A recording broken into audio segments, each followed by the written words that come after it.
Continuity. Conceptually, continuity is a characteristic or a property of a function at a certain point. So let's write all of this down over here on the right-hand side. Continuity is a characteristic.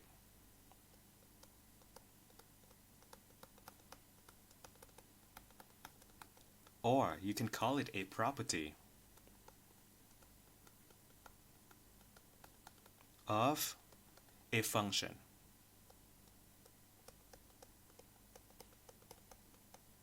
At this point, you can see that in order for us to study and understand the concept of continuity, we need a function. We need this, some sort of a curve or a graph to work on. You can call it f of x, g of x, or h of x, that's up to you. And this has to be at a specific point. Let's continue. At a specific point, at a certain point. Now, it turns out that the concept of continuity is directly related to the concept of limits. So today we are going to relate what we are going to learn with what we have learned so far in the last few lectures. This will be related to limits. So it's going to help a lot if you know what limits are. Related to limits. How are they related? Let's take a look here. Why don't we start with a function? Let's assume that we have function f of x, and we want to know if this function has a limit at a certain point. Let's call that point x equal to a.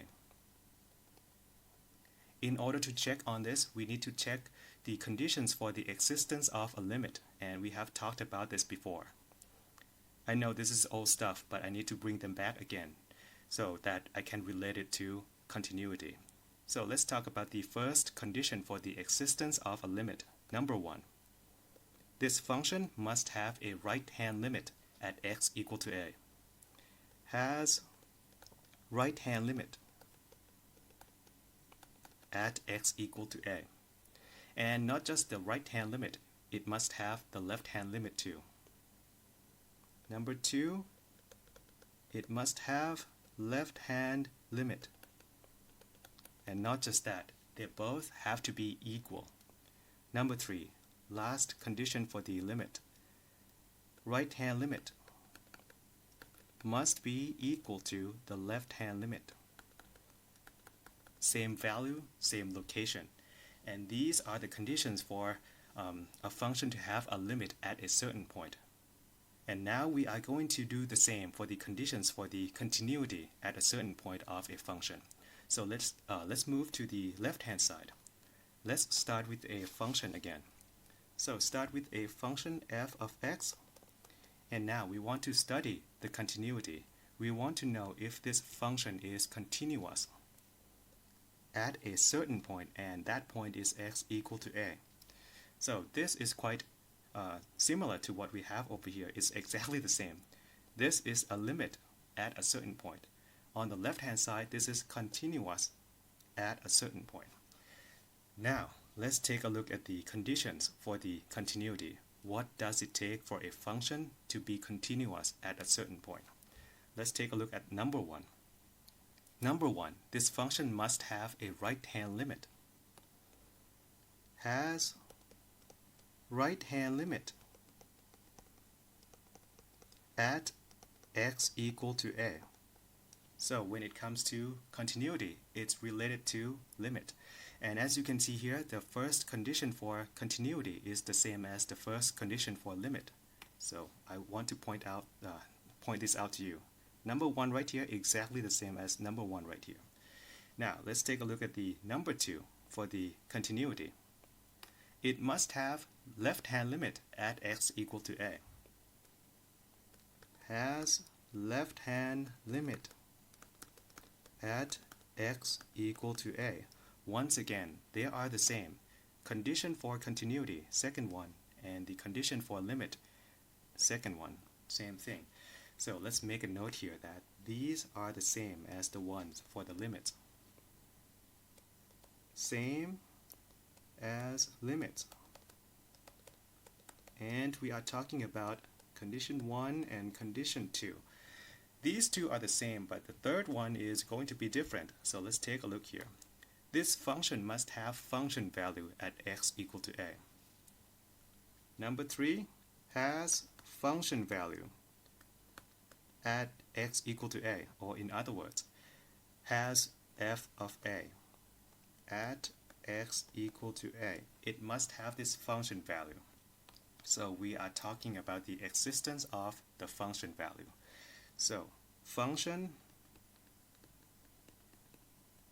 value must exist at x equal to a. This one is different. Now let's take a look at the last one, fourth. So for the fourth condition for continuity, the right-hand limit must be equal to left-hand limit. Right-hand limit must be equal to left-hand limit. And not just that, we are going to bring what we have for the number 3 down here too.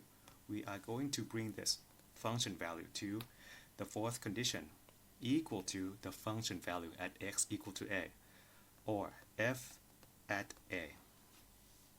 Okay, so these are the conditions for continuity. But first, let's take a look at this last one. Let's take a look at these two terms, the front terms. L limit equal to R limit. As you can see here, this one is exactly the same as the condition for the limits over here. So make a note that same as limits.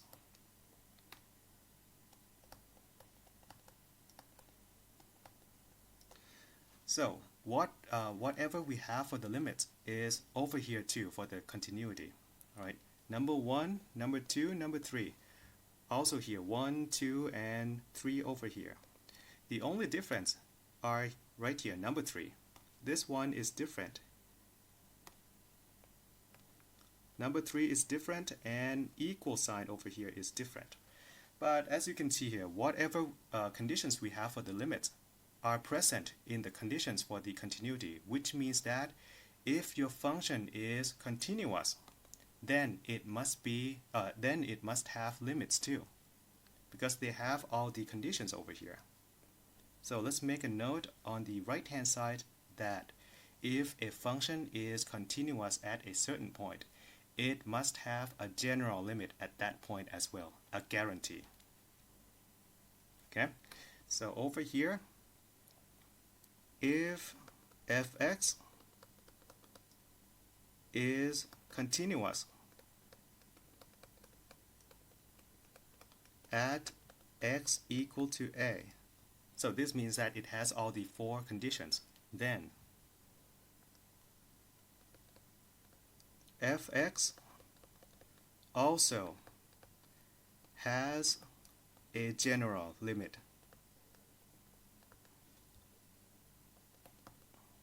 at x equal to a as well.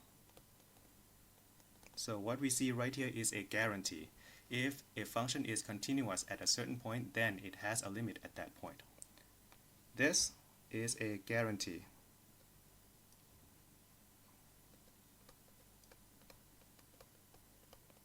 What we see right here is a sufficient condition.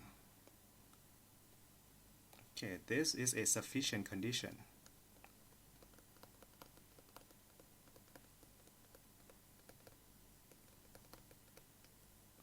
Alright, now let's move on to some illustration. Let's put all of these 4 conditions into a picture. So I'm going to draw them. So let's start with number 1. This function must have a right-hand limit. So it should look something like this. It has a right-hand limit coming from the right-hand side. Okay, let's use blue. Coming from the right-hand side, right arrow. This is our limit. Now, it must have left-hand limit. And as you can see here, right-hand limit must be equal to left-hand limit. They must point to the same location. So I have another arrow coming from the left, and they have to point to the same location. L limit. At this point, I'm going to use a hollow circle right here in the middle. So let's assume that I have this hollow circle. Okay, let me fix that. What about this? Maybe better. Okay, let's assume that inside is hollow. And let's check on the number 3 condition. This function must have a function value. And not just that, the function value must be at the same location as the limits. Right here. Alright? Has the function value and it has to be at the same location. So it's going to be right here in the middle. This is the function value, f of a. So in terms of illustration, for the continuity, we care more than just the arrows. We care about the point in the middle as well. And that is the main difference between continuity and limits. For limits, we only care for the left hand and the right hand arrows. Continuity, we care about the point right there, exactly there as well. So that is the illustration of the a function that is continuous at a certain point. So with this kind of property, then this is continuity. So how do we put this into simple terms, into an explanation that is easier to understand? What about I write it over here? Function fx is continuous when it's connected. Okay, since this is the keyword, I'm going to use different color. What about this? Connected.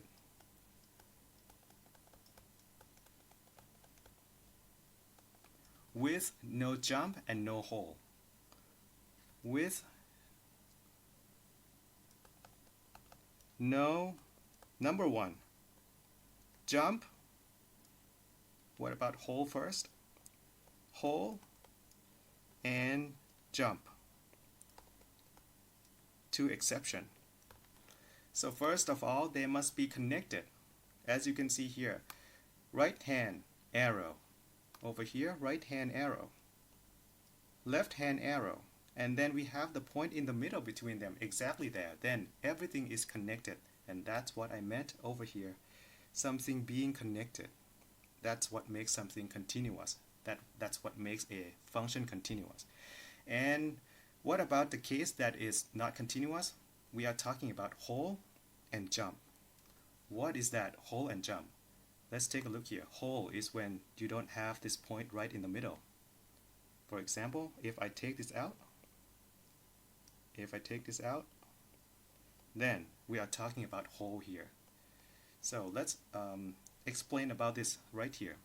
Hole is when function fa does not exist. Okay, I'm going to put this over here. Okay, for this hole right here, it's about when the function value doesn't exist right there. fa does not exist.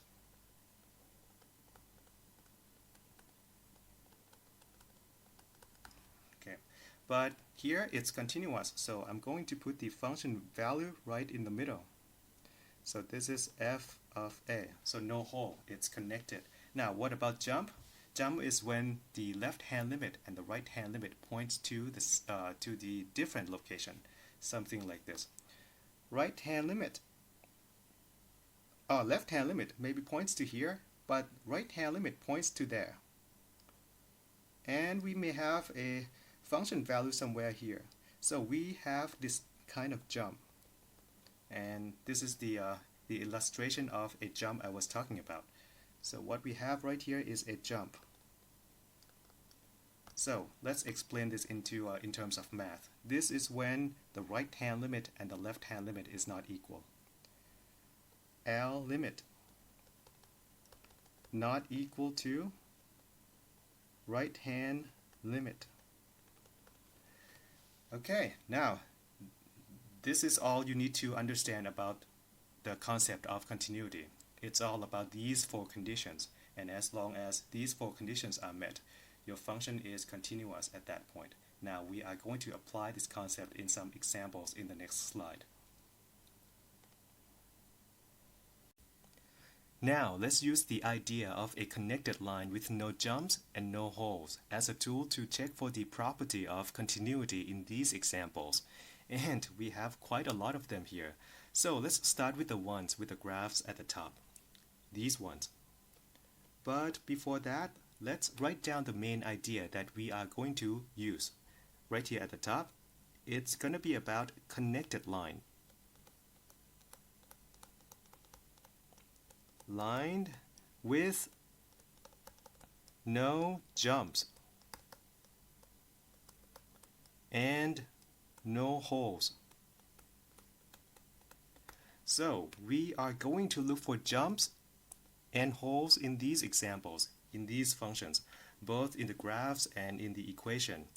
So once we found them, the jumps and the holes, they are going to be the points that are not continuous. So these two, not continuous. Once you found them, not cont. However, let's take a look at the question that we have here. We are supposed to find the points that are continuous. So make sure that you answer this the right way. So we have to find the points that are good. So looking at this graph, I think it's going to be easier to find the points that are not continuous first, and then we adjust the answer in the end. So let's look for holes and jumps here. Let's start with this one on the top left. Looking at this, I see a hole right here. This is a hole. It's hollow, and it happens at x equal to 2. So what happens here is that there is no function value, and we are going to translate that into math. This means that function value at 2, x equal to 2, does not exist or not defined, undefined. And since we don't have a function value here, this is a violation of one of the conditions for the continuity, and that is condition number 3. And make a note here that this violates condition number 3, no function value. So right here, this is hollow. So we know that this right here at this point, it's not continuous. So this point, not cont. And now we have to answer the question, what are the points that are continuous?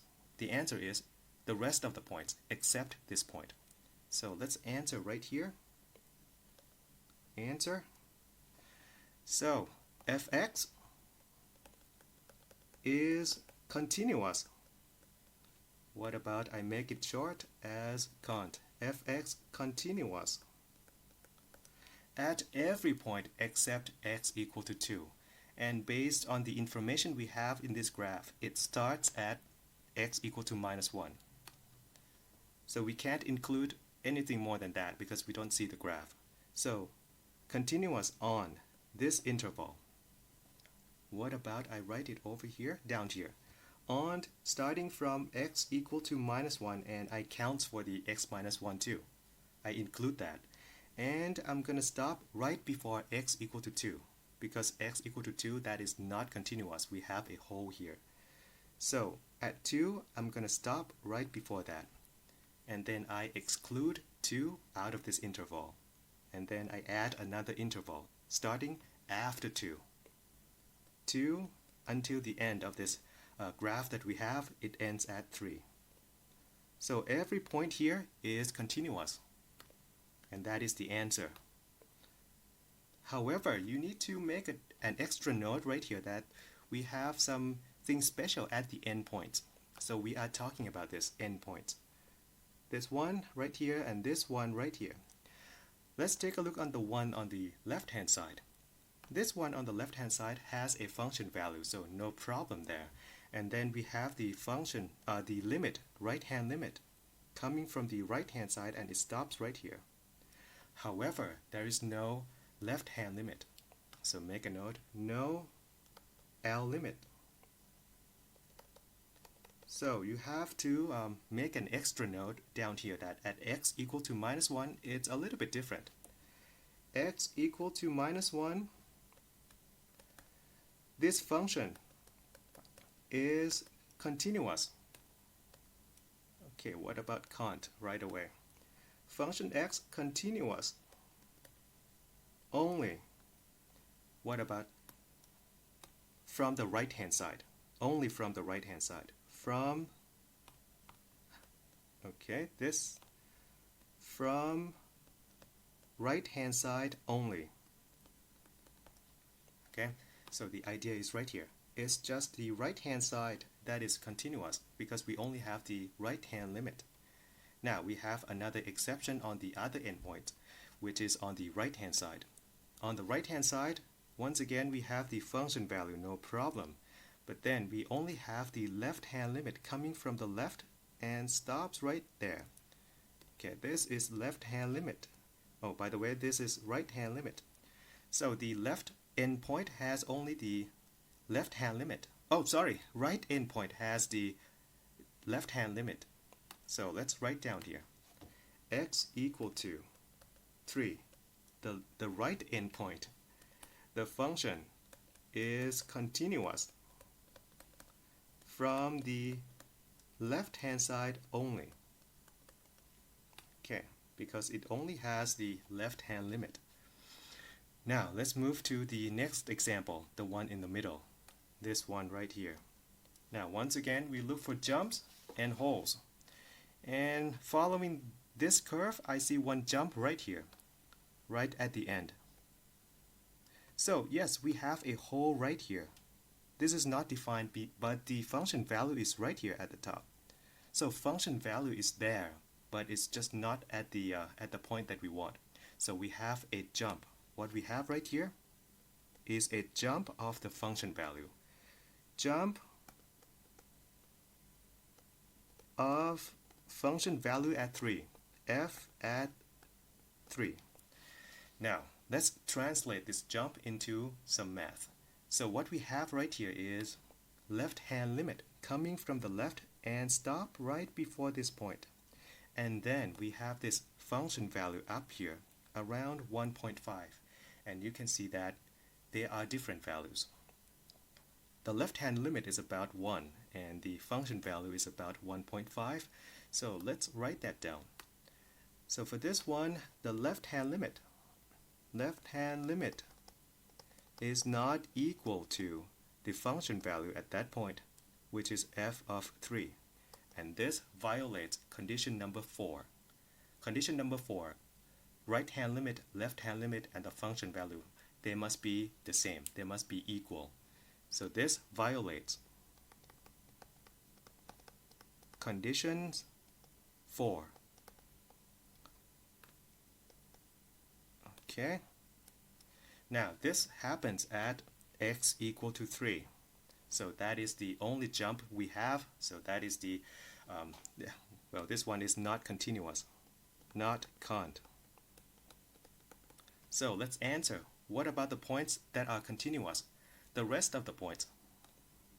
So answer, points that are continuous. Fx is continuous on this interval. Starting from the left hand side, the information that we have starts at x equal to -1. -1 and all the way through to 3. But we have to stop right before 3 because at 3 we have a jump. So we have a curvy parenthesis here. Okay, so that is the interval for the continuity in this example. Let's take a look here. We have a sharp turn right here. It looks strange, but it's connected. As you can see here, we have left hand limit and right hand limit. And the function value itself is also there. So no problem with this. Function value is there. And they are the same values. So it's connected. Make a note right here. Sharp turn right here is connected. so no problem. Now let's make a note down here that we have something special over the left hand side. This one is a little bit special than the other points because it's endpoint. So we have right hand limit. Okay, right hand limit, but we don't have the left hand limit. So we need to make sure that we remind ourselves that at x equal to -1, okay, let me change the color, x equal to -1, this function is continuous only from the right hand side, from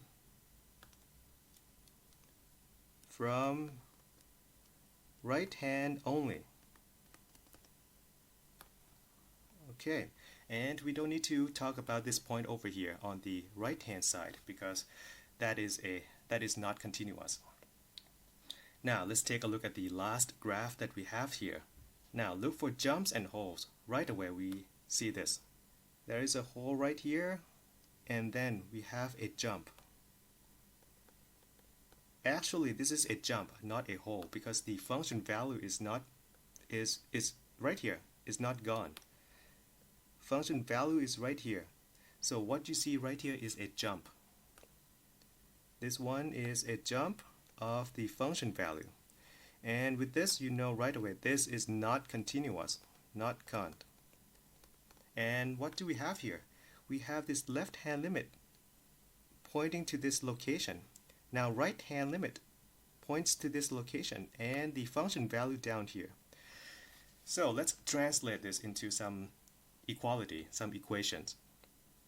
So we have right hand limit. So for this one, right hand limit is equal to the function value f of 1, which is down here. No problem here. This looks good. But they are not the same as the left hand limit. Left hand limit is up here and it points to something around 1.5. This is not equal to the left hand limit. And of course, this is the violation of condition number 4. This one violates condition number 4. Therefore, this is not continuous. There is a jump.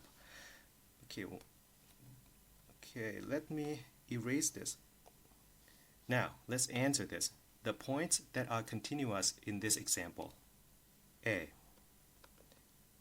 Every point except at x equal to 1.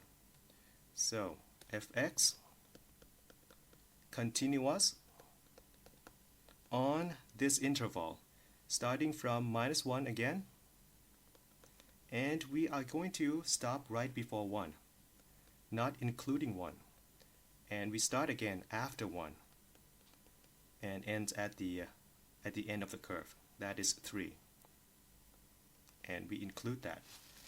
And once again, we are going to make a note about the endpoints over here, left one and the right one.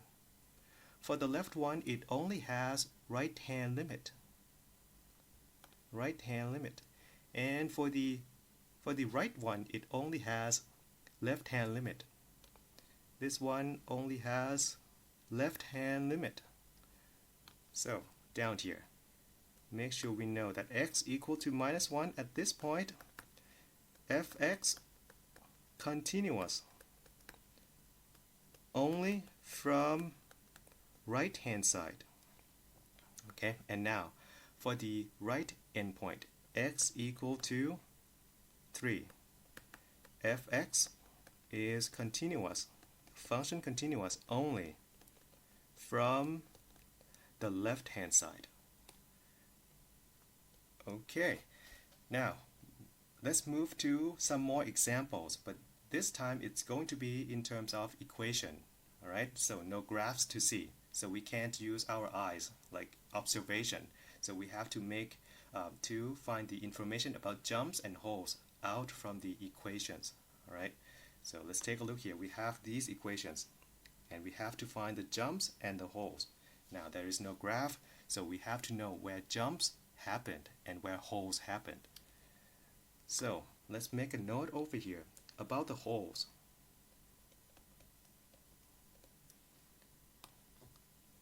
What kind of conditions create holes?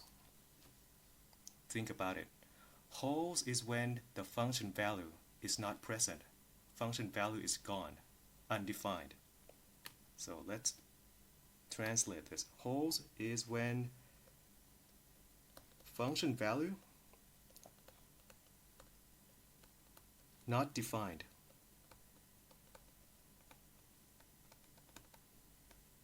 In other words, we are talking about the conditions that can't find a function value.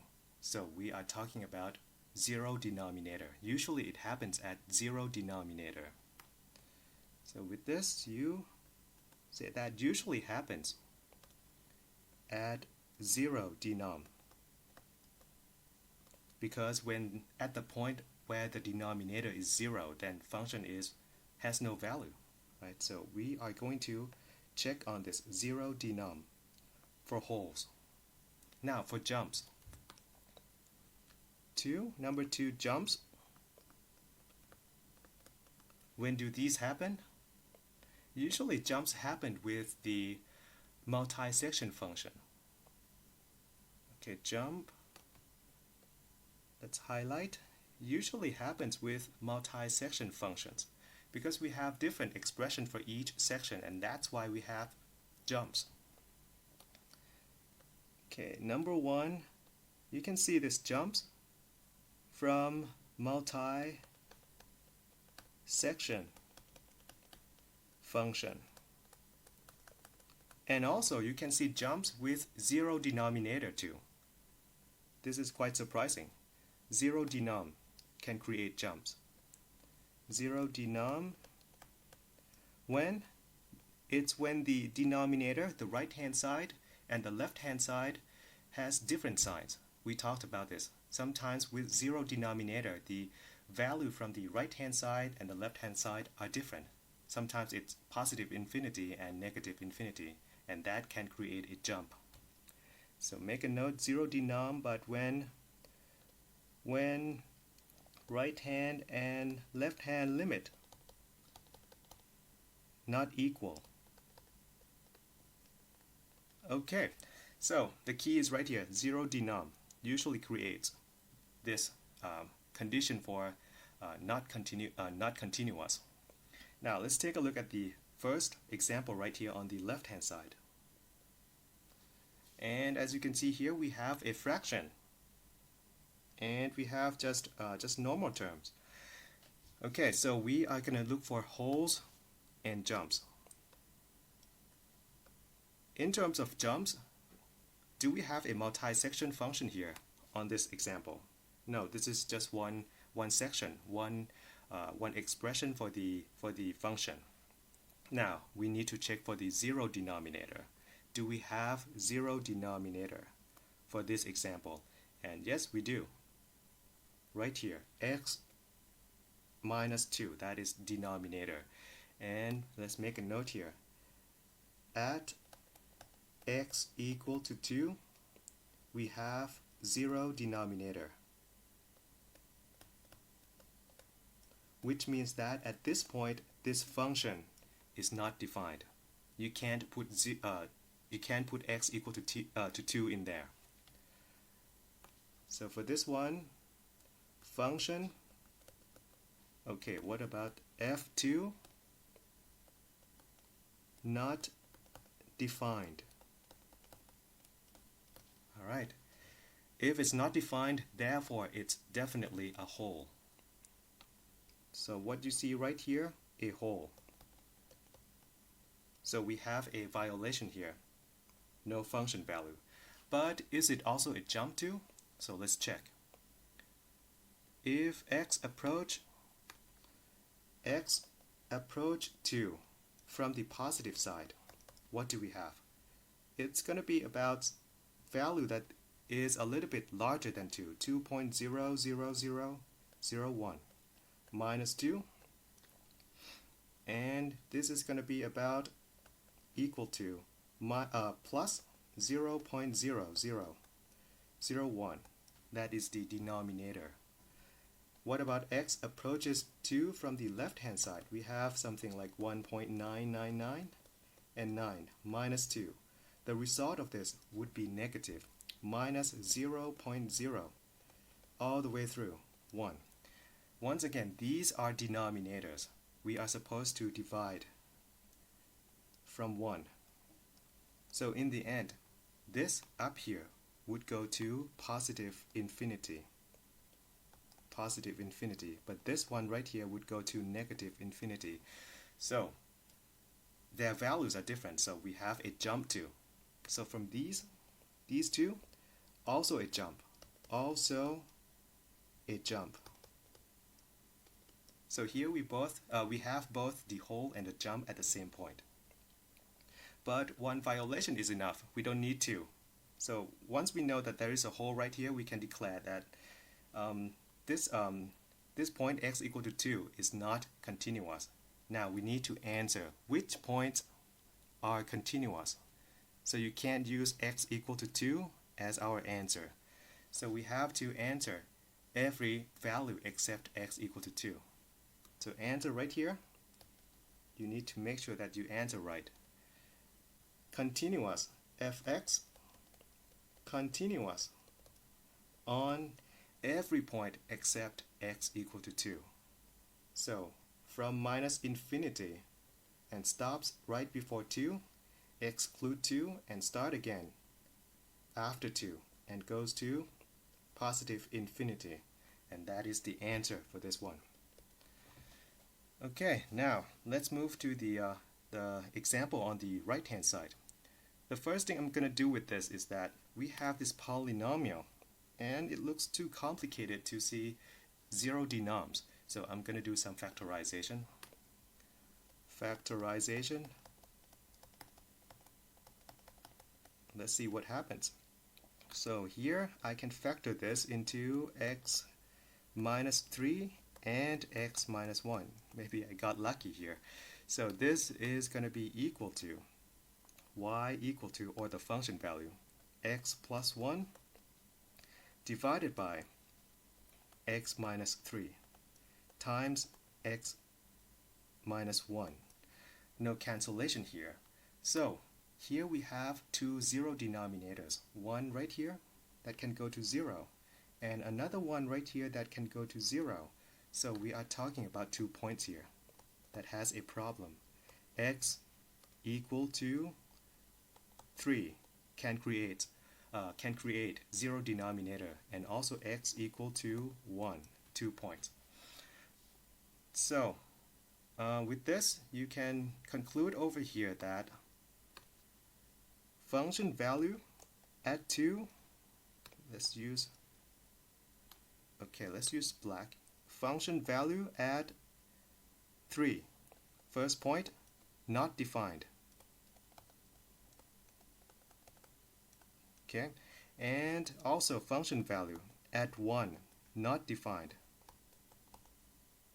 Because if we put 3 or 1 in there, we have 0 denom. Not defined. Therefore, we have to exclude these 2 points from our answer. So we can, by the way, we don't need to check for jumps anymore because we know that these are holes. So this is one hole at x equal to 3. This is another hole at x equal to 1. So this is already a violation. You don't need to check for jumps anymore. This is enough. So you can answer right here. This function fx is continuous on, well, everywhere except these 2 points. So I'm going to start with the minus infinity, and I'm going to stop right before 1, the first point. Okay, so 1, and I exclude 1, and then I include the interval after 1, and then I stop right before 3, before second exception, second hole. So here we have 3 and we don't include that, exclude 3. And union, another interval after 3. After 3 and ends at infinity, positive infinity. And that is the interval or the points that are continuous for this example. Now let's move to the next slide.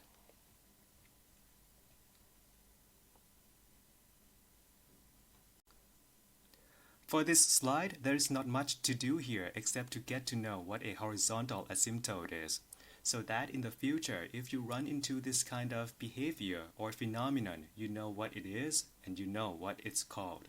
So this is about horizontal asymptote. And I have the definition from the book right here. You can read this, but I'm not going to use this from the beginning, because the definition from the book it's mathematical, and if you are not used to it, it can be hard to understand. Alright, so what about I start by telling you how I see horizontal asymptote and how I understand it myself. So let's put it right here on the right hand side.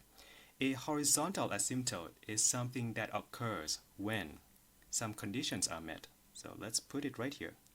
Occurs when what? When function value. Talking about function here. Function value. Okay, by the way, it means that when it comes to horizontal asymptote, you need a function. Need a function, it's all about this fx again. Function value what? Converges. Value converges. Converge means that it gets closer and closer to a certain value. So this word means that it gets closer. Really, really close. Gets closer to a constant and finite value. A constant and finite value. When x goes to, talking about x here, goes to positive infinity, really far away, positive or negative infinity, or negative infinity, really far away too, but in the opposite direction. So this is about the behavior of your function. So it has to get closer to a certain value when x is really, really large, positive infinity or negative infinity. This means that in order to see this, we need to observe our function when x is really far away. And let's do that on the example down here. Down here, what about we observe our function when x is really large? Let's assume that we go in this direction. X approaches positive infinity. Now, we are going to try to follow the function curve. I'm going to follow starting from here, around 3. And follow this curve. And as you can see here, this curve starts to approach a certain value, but it never touches that value. And that value is minus 3. As you can see here, we have minus 3 over here that our function starts to converge to. Converge to y equal to minus 3. And when you have a phenomenon like this, we call this line y equal to minus 3, a horizontal asymptote. This is the horizontal asymptote, the green line, green horizontal line. Okay, so horizontal asymptote right here. And this one is the first one, number 1. And this happens at y equal to minus 3. But it turns out that in this example, we have another horizontal asymptote. Let's check it out here. Now, we want to approach minus infinity on the x-axis.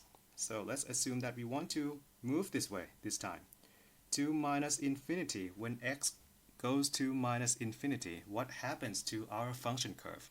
Once again, we are going to follow the function curve. Starting from here, and you can see that our curve starts to approach a certain value, but never get there. So it just gets closer and closer. And that value is y equal to 2. Right here, y equal to 2. This kind of behavior means that we have another horizontal asymptote along this line. Okay? So this is horizontal asymptote number 2.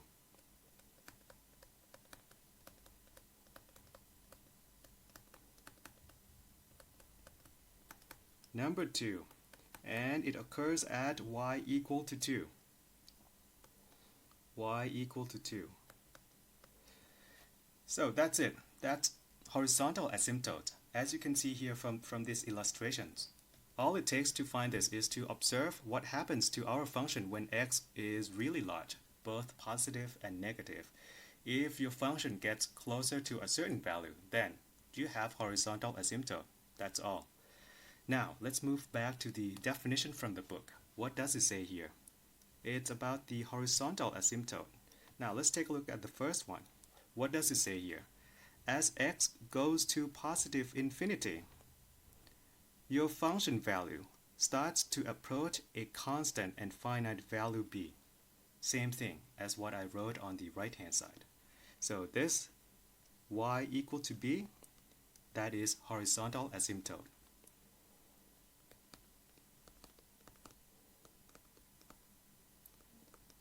And not just x goes to positive infinity, we have to consider when the situation when x goes to negative infinity. So let's take a look here. Second one. When x goes to negative infinity, your function value or function curve starts to approach a certain constant finite value, and that is b right here. And that is the second horizontal asymptote that we have down here when x goes to minus infinity. As long as you understand this, you know what a horizontal asymptote is. Now let's move to another kind of asymptote, and that is vertical asymptote. Of course, we have a horizontal asymptote. We must have a vertical asymptote. And once again, okay, this is vertical asymptote. And I have the definition right here, but I'm not going to talk about this in the first place. Let me tell you about how I see vertical asymptote over here on the right-hand side. And as the same as before, as the last one, vertical asymptote occurs when some conditions are met. Occurs when what? When your function value, once again, it's about function value. Okay, it's about function again. So it's about curve. What happens to function value? It's going to diverge this time. So your function value diverges. This is the difference. This time it diverges. Diverges means that it gets really, really far away. It doesn't converge to any value. It goes really large or large negative. So make a note right here. Diverge means goes far away. Far away. Diverges to positive infinity or negative infinity. To positive infinity, your function gets really, really large. Or negative infinity, large too, but negative. When does this happen? When x approaches a constant and finite value. A constant, finite value. This is like the opposite of the horizontal asymptote. In horizontal asymptote, your function approaches a certain value, when x goes to infinity, but this time around your function goes to infinity when your x goes to a certain value. So let's take a look at how it's going to show up differently on the graph. So this time x is going to approach a constant value, which means that we are going to observe your curve, our function, when x is equal to a certain value. Now, let's take a look here. What about I ask you to look at this x equal to 1 right here. So we are interested at this x equal to 1. We want to observe what happens to our function when x approaches x equal to 1. Okay, when x approaches 1. So we are going to follow the function curve again, and we want to get closer to x equal to 1. As x goes to 1, your function curve starts to diverge, gets really large, to positive infinity. It gets really large, and this happens when your when the x value here in this example approaches 1. Okay, let me fix that.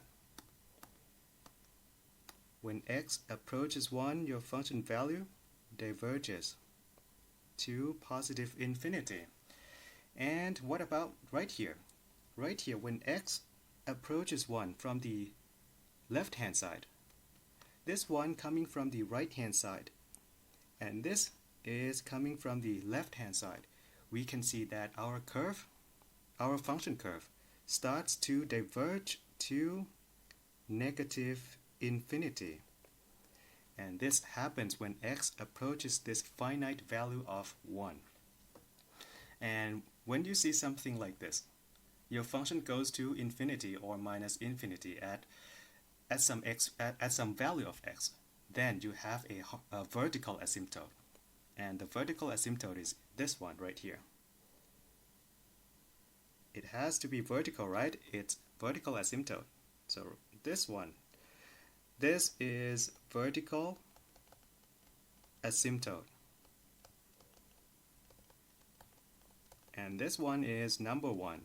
And it happens at line x equal to 1. How do we know? Because our function goes to positive infinity here. And same here, goes to minus infinity. Well, if you look on the left-hand side, you can see that there is another one. And you can see that, okay, let's try to approach this x equal to minus 3. X equal to minus 3, this point. Now, let's try to approach from the right-hand side. And we want to follow the function curve. And as you can see here, function curve starts to diverge to positive infinity. Gets really large. Okay, and now from the left-hand side. Left-hand side, follow the function curve. And it goes down to negative infinity, diverge to negative infinity. And there you go, we have another vertical asymptote. And it happens at x equal to minus 3. Vertical line, right here. This green line is vertical asymptote number 2.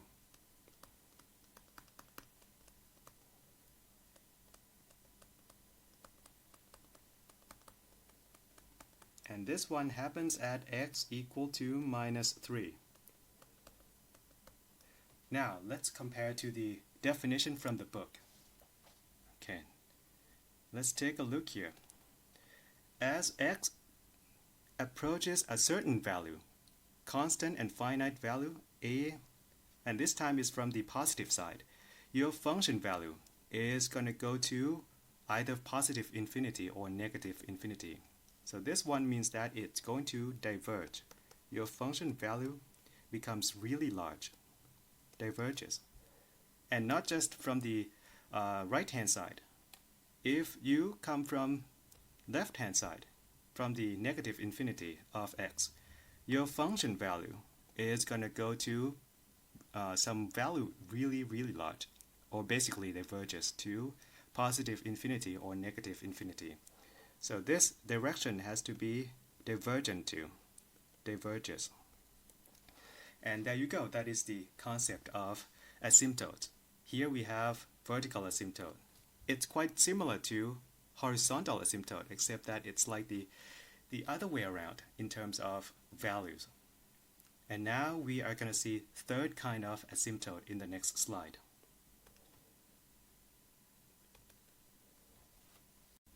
Before we talk about the last type of asymptote, let's take a look at this function right here. In the graph, we have this fx equal to x squared minus x plus 4 divided by 2x plus 2. It's a fraction of polynomials. And I have the graph ready for you. We have the lines right here, the curves. And before anything, let me ask you, do we have any horizontal asymptote or vertical asymptote in this example, in this function? Horizontal asymptote, we need to think about x becomes really large. What happens with our function value when x is really large? And as you can see here, when x is really large, it goes this way.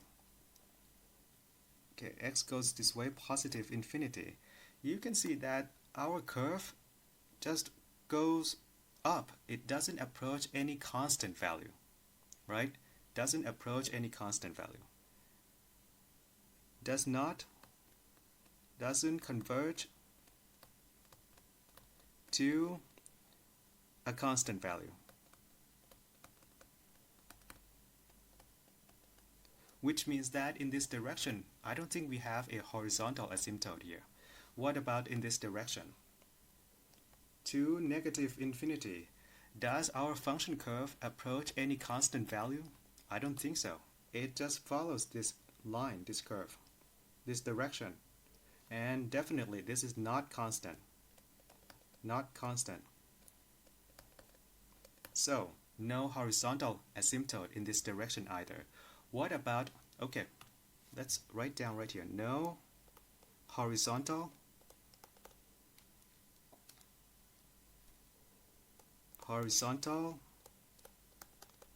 asymptote in this example. What about vertical asymptote? Do we have that? Let's find the point where your function value goes really large or large negative at a certain value of x. And it seems like I have one over here, and I see this point right here. I think it's this point, and I think it's at -1. It's when your function value, your function curve, goes to positive infinity, diverge to some value really large, positive infinity, diverges. And over here, your function value goes to negative infinity, diverges, minus infinity, which means that we have a vertical asymptote here at x equal to -1. A vertical line at x equal to -1 all the way down here.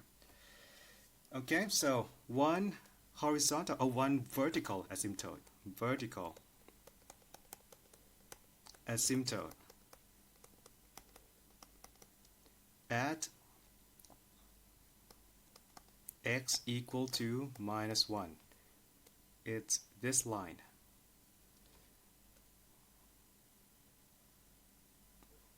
So is that all? Well, it turns out that we have another kind of asymptote here, and I'm going to show you how to find it. It's not that simple to locate.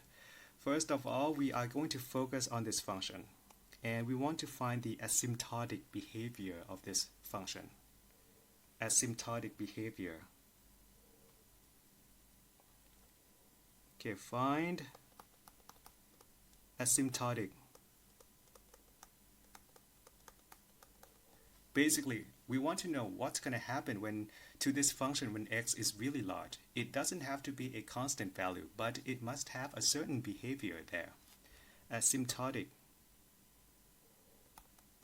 behavior of fx. We want to know what happens to fx when x is really large. So let's do that. I'm going to start with the function over here. Function of x equal to this fraction x squared minus x plus 4, 2x plus 2. want to know what happens when x goes to positive and minus infinity. And looking at this fraction, we don't know. I don't see anything, but let's do some work on this fraction over here. Let's do some division of polynomials. So we have this x squared minus x. Okay, let me work over here. What about I fix this to a constant value? To a constant value. Now, I'm going to work on this function. I'm going to do division of polynomials. So, I'm going to start with the numerator, x squared minus x plus 4. And I have to divide these terms with 2x minus 2. According to the function, to the fraction, I have to divide this with 2x minus 2. Now I have to get rid of this term x squared, so I have to multiply in 0.5x. This is going to go to here, multiply to this and this. So the first term would be, okay, we have x squared for the first term. And for the second term, 0.5x times minus 2, I get, oh, I'm sorry, this is supposed to be plus 2. Plus 2. Plus 2 times 0.5x, I have plus x. So I have plus x over here, and I find the difference between these two. Find the difference. Okay, find the difference. Front term becomes 0. This terms become minus 2. Okay, let's use blue for that. This becomes 0, and this becomes minus 2x. And now I bring plus 4 down here. Now I need to get rid of this minus 2x. Okay, and I need to put this number in. Minus 1 over here. So minus 1 is going to go into here, multiply this. 2x times minus 1, I get minus 2x. Second term, 2 times minus 1, I get minus 2. This is equal to minus 2. And now I find the difference between these two. So front term is gone, and last term, 4 minus minus 2, I have 6. So I have 6 over here. I'm going to get rid of this. It's 0. So what we have right here is called remainder from the division. Remainder, which means that we can't perform any more division over this term. Okay, remainder. Now let's express this function in terms of the whole terms and the remainders. So, starting with fx, once again, this is equal to x squared minus x plus 4 divided by 2x plus 2. This is equal to the whole terms. The whole terms is right here, 0.5x minus 1. 0.5x minus 1. And no division here because this is a whole term. But then we have this remainder here. So we have to include this too. The 6 right here. So plus 6 divided by 2x plus 2. So these two are the same. You can view this as one fraction, or you can view this as a whole terms plus the remainder divided by 2x plus 2. Whole, and this is remainder. Okay, now with these two separate terms, we want to know what happens when x goes to positive and negative infinity. What happens? So check x goes to positive and negative infinity. So this is going to be really large. No surprise there. But let's take a look here. What happens to this term when x is really large? When this x is really large.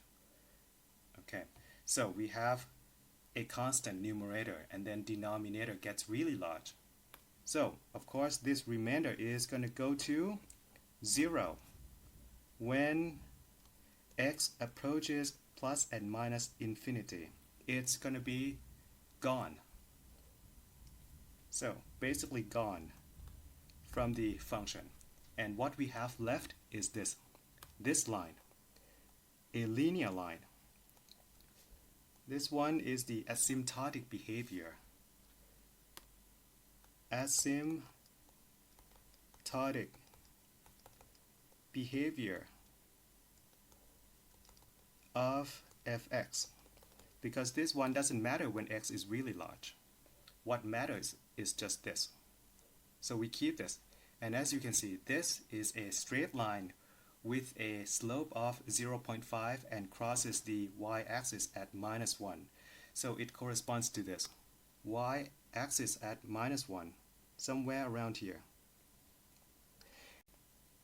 Here is -1, and we have a straight line with a slope of 0.5, and it should look something like this. -6 to this point right here, and it keeps going along this direction.